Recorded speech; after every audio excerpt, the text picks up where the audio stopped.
형제가 여러분 안녕하세요. 오늘은 7월 24일 수요일 종교적 완악함을 주의해야 합니다 라는 제목으로 사도행전 18장 12절부터 17절까지를 묵상합니다. 12절, 갈리오가 아가야 총독되었을 때에 유대인이 일제히 일어나 바울을 대적하여 법정으로 데리고 가서, 고린도에서 1년 반을 머물면서 바울은 많은 유대인들, 헬라인들을 주님께 나오게 했습니다. 그냥 복음을 전하고 그들에게 많은 변화가 일어났죠. 그래서 크리스찬으로서 나름대로 공동체도 이루어가면서 그 복음으로 인한 크리스찬들이 이제 점점 늘어갔던 것이죠. 여기에 가장 불편했던 사람들은 바로 기존의 헬라파 유대인들입니다. 복음을 거부하고 바울의 사역을 못마땅하게 여겼고, 어떻게 하면 꼬투리를 잡아서 저들을 무너뜨릴까? 왜냐하면 자기들의 기존의 어떤 헬라파 유대인들의 공동체에 대해서 이렇게 많은 이렇게 위해가 된 거잖아요, 사실은.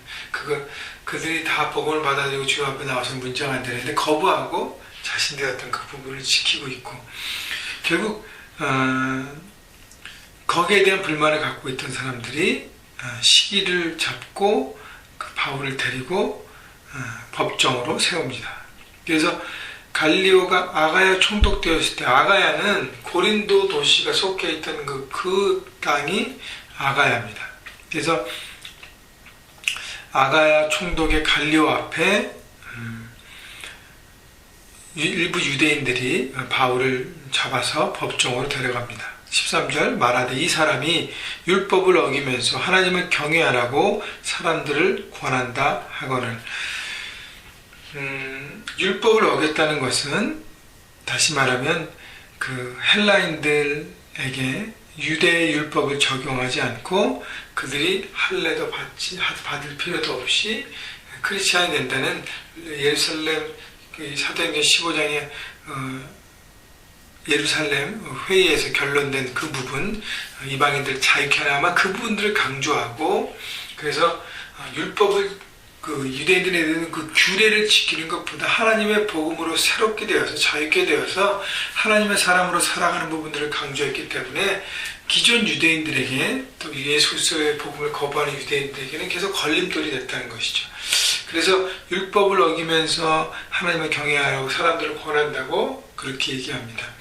14절, 바울이 입을 열고자 할 때에 갈리오가 유대인들에게 이르되 너희 유대인들아, 만일 것이 무슨 부정한 일이나 불량한 행동이었으면 내가 너희 말을 들어주는 것이 옳거니와.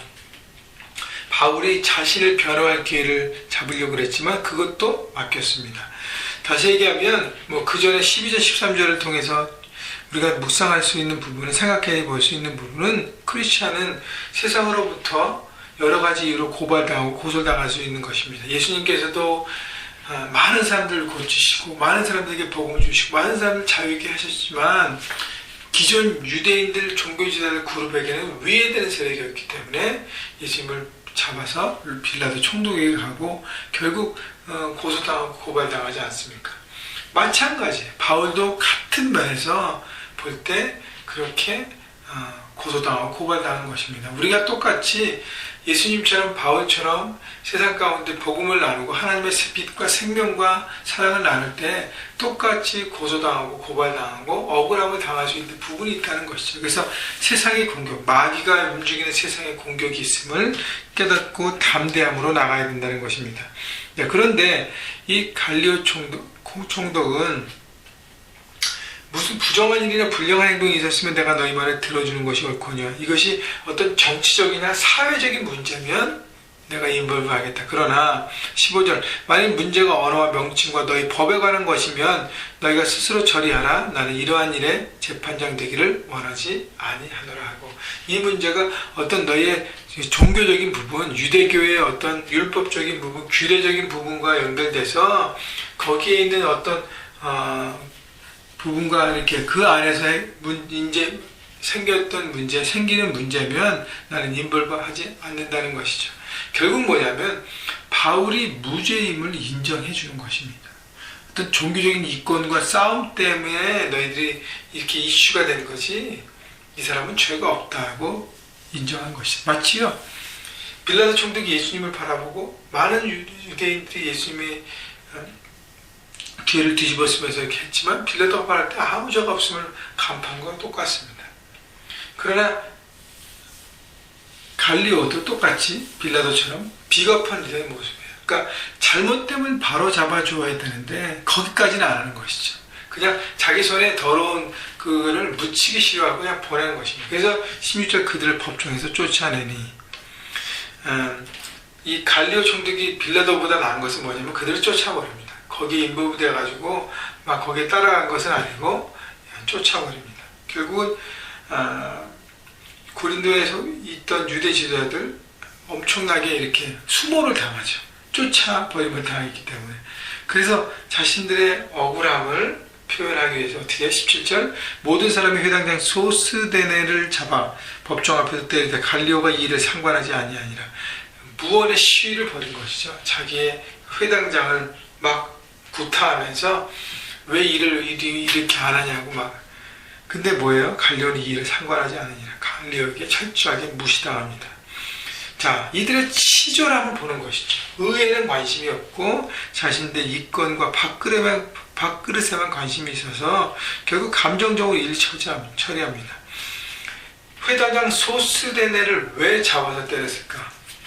다른 회당장이 주님 앞에 나왔잖아요. 이 소스데네도 정확한 기록은 없지만 말씀을 보면 이렇게 주님 앞에 나오게 되는 것으로 우리가 예상할 수 있습니다. 왜냐하면 고린도를 쓸 때 이 소스데네가 바울과 함께 편지를 보내는 것에 언급이 됩니다. 결국은